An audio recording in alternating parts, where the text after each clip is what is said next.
Sibirisu ka dusajɛ kari la sifin dɔw sira sirabadaw la o wagati ne tun bɛ bɛn CEDEAO ka dɔgɔkun kelen dafalen ma min tun dira CNSP cɛdenw ma k'u ka bɔ fanga la ni ka Niger sariyasunba constitution o sigi a nɔ la. Une intervention ou quelque action ka don anw ka jamana kɔnɔ a mana kɛ binkani wale sugu o sugu ye CEDEAO sɔrɔdasiw k'a dɔn ko u n'a yɛlɛ anw su kan fɔlɔ yan'u ka don dugu kɔnɔ. Anw ma bɔ ka na an sigi siradaw la wagati damadɔni kama aw de ɲɛ b'a la su nɛgɛ kaɲa 2 de bɛ nin wagati in na. An tɛna wuli ka bɔ yan, an bɛ yan bi, an bɛ yan sini, an bɛ yan sinikɛnɛ, an bɛ yan wagati bɛɛ lajɛlen na fo an ka jamana kana bila a k'a ka yɛrɛma hɔrɔnya sɔrɔ. Nka an ka mɛn yɛrɛma hɔrɔnya yɛrɛ yɛrɛ de ma min ni utukalo tile 3 tɛmɛnin ta tɛ kelen ye. Pas celle qu'on a célébrée le 3 août passé. O sibiri kelen Niger ministre ɲɛma Uhumudu Mahamadu yɛrɛ sen yera wulikajɔ dɔ la Faransi min senfɛ a ye wele bila sɔrdasiw ma k'u ka Mohamed Bazoum sigi a nɔ la a ɲuman na. Yen nɔ Faransi kokanko minisiri ko a na CEDEAO jukɔrɔma don walasa u kana sɔrdasi ninnu wuli jagoya la k'u bɔ jamana ɲɛmasoba kɔnɔ.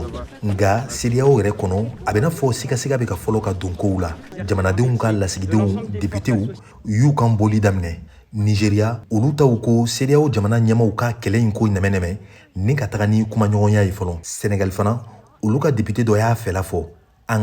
Cette série extrêmement dure de sanctions va priver l'État du Niger. Ni ɲangini juma minnu tara Niger kama na jamana in bali jatigɛ wale kɛlɛko ɲuman na. Wa aw b'a dɔn fana ko CEDEAO tɛna se ka taga Niger kama cogoya si la ka sɔrɔ a ma tubabuw ka dɛmɛ sɔrɔ. O dun kɔlɔlɔ na bonya tubabuw yɛrɛ ma.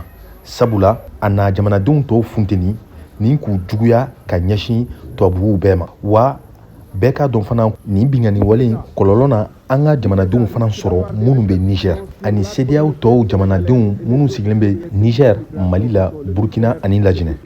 Le Mali etc la Guinée. Ka sɔrɔ Niger yɛrɛ kɔnɔ a bɛna fɔ Mohamed Bazoum fɛbaga dɔw bi ka fɔlɔ ka liminɛya a sigiliko la fanga la. Député bulon ɲɛma Seyini Umaru bo olu la. Ale yɛrɛ kelen bɛ ka a jɔyɔrɔ yɛlɛma nin wagati in na. Sisan a ka lasiri sɛbɛnw bɛɛ kɔnɔ a b'a sɛbɛn ko Niger député ɲɛma kɔrɔ ex-président de l'Assemblée nationale. Politikitɔn ɲɛma Abuba Albade ni ale fana tun ye fanga dɛmɛbaga député ye fana ka laseli sɛbɛn kɔnɔ tile fila in na ma fanga dafiri kɔn a ye wele dɔrɔn de bila jamanadenw ma k'u ka ɲɔgɔn minɛ ni ka CEDEAO ka ɲangiliw kɔn. Jagokɛlaw ka jɛkulu olu fana y'u kan bɔ u y'u ka dusukasi yira CEDEAO ka ɲanginiw ko la ɲɔgɔn ye ba dɔ senfɛ ko u bi ka tiɲɛni belebele don mobilibabolilaw kun. An ka Nasiru Ibrahim lamɛn. À l'endroit de la CEDEAO.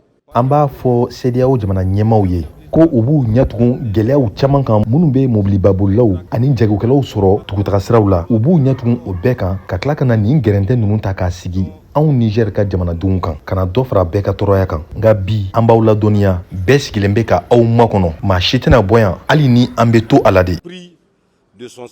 Nin wagati in na mobilibaw ni jagofɛnw caman de balalen don Niger ani Benin ni ɲɔgɔn cɛ. Mahamudu Kaba Jakite, VOA Bambara, Niamey, Niger.